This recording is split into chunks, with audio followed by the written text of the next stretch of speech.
Hello, and thank you for joining me on today's video blog. So today we're going to discuss what renovation projects on your house will give you the best ROI if you're looking at selling your property. So a question that I get a lot, especially because I do renovate, fix and flip homes, and I've helped so many people sell over the years, is what do I do to get the most money out of my house on the sale? So number one, start with a plan in mind. And that plan should, number one, say, do not go overboard. Oftentimes when we're doing any improvements for the property that we're going to sell, we have to do it with the next buyer in mind. We have to do it considering what does the neighborhood already have? And one of the greatest ways to do that is look at the sales over the last 12 months and figure out where do you want to land in the neighborhood? Because if you've got this big of a range and you want to land at the tip top, well, then you need to match a very similar style, and especially make sure that you're on design trends for what the current design trends are. Here's a little secret. If you want to be up to date on design trends, go visit new build model homes. They pay hundreds of thousands of dollars per year to designers, or millions in some case, to make sure that all of their homes are on point with design. And so it can be a great way to get some examples there. So number one tip, don't overdo it, and make sure to have a plan in mind. So the reason we want to have a plan in mind is oftentimes folks will say, I really want to do a big kitchen renovation because I know kitchens sell. But then if you're looking at a living room and a bathroom and flooring that's dated, then all it's going to do is it's going to make the rest of the stuff look older.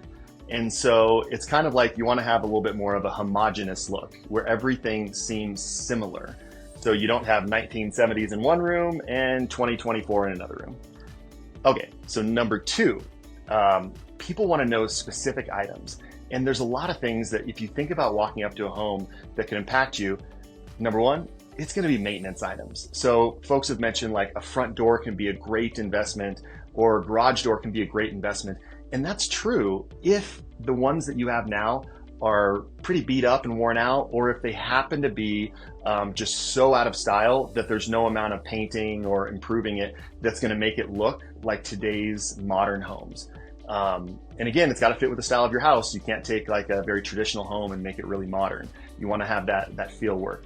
But the maintenance is a huge part of it. So no peeling paint, make sure all the plants and everything look beautiful, especially now that it's a great time of year, things are looking pretty. You want to make sure that that front, as somebody walks up the property, it's very welcoming to them.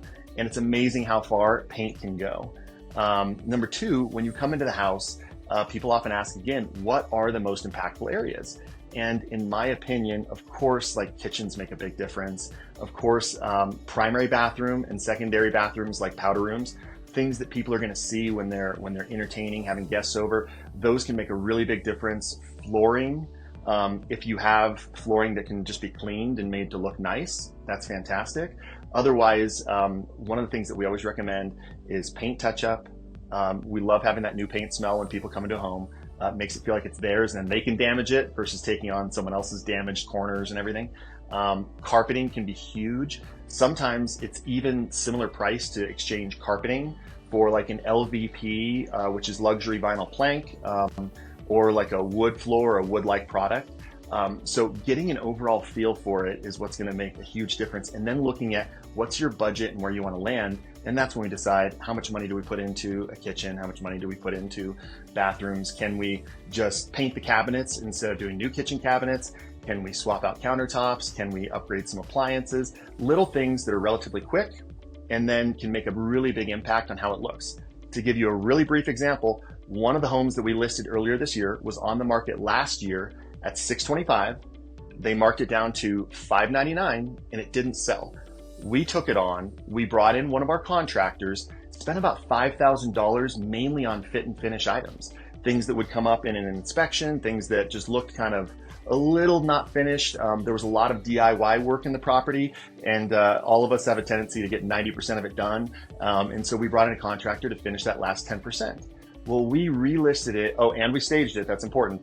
We relisted it at $625 and sold it for $660. And so there was a $60,000 difference in that property by having about $5,000 worth of work done and about $3,500 in staging. It's a huge win for our clients. So rounding it out, what's the third tip in order to get the best ROI out of your property? And this is a big one. don't lose money on the contractors. I wish this wasn't the case, but not all contractors are created equally. So making sure that you vet the contractors you're going to work with and the areas that I really want to focus on. So price, of course, is important, but what's their experience? And specifically their experience doing the work that you want to have done. I know some great contractors that they can do anything because they want any job, but it doesn't mean they're great at everything. And so what's their experience? Ask for examples to actually see some of the work they've done. And then this is a big one, ask for recommendations. So if you're not getting them from a professional like me, ask for recommendations of other clients that have worked with them. And then the price makes sense because some of those contractors have amazing product and you're going to pay a really high price for it.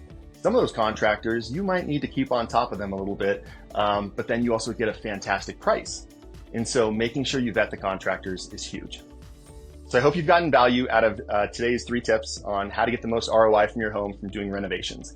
If you have specific questions about this, if you're thinking about doing any renovation projects, even if you're not planning on selling anytime soon, let us know. We'd be happy to give you guidance and make sure that the money you're investing will truly return in that investment when you do decide to sell the property in the future.